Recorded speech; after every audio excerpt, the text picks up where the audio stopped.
సంపూర్ణత సాధించేట్టుగా నువ్వే అనుగ్రహించు అన్నట్టుగా ఆ అనుగ్రహము ఆ శక్తిని మనం పొందేదాన్ని కూడా భగవంతుడికి వదిలేయాలి. వదిలేసి చేస్తూనే ఉండాలి. అలా వదిలేయకపోతే ఏమైందంటే ఏకాగ్రత కుదరదు, ప్రశాంతత రాదు. ఎందుకంటే మానవుడికి సంబంధించిన మనస్సు ఆ మానవుడికి సంబంధించిన శక్తితో మాత్రమే ఉంటుంది. కాబట్టి ఆ మనసులో మానవులకు ఉండే అల్లకొలాలు ఉంటానే ఉంటాయి.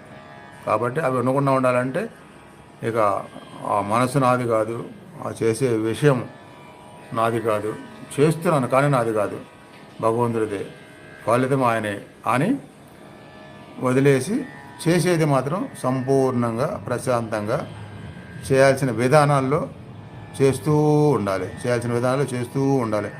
ఆ చేయాల్సిన విధాలు, మనోభావనలు, విధి విధానాలు ఎలా ఉండాలి అనేది ఎట్టి పరిస్థితుల్లో గురువు లేకుండా ఎవ్వరూ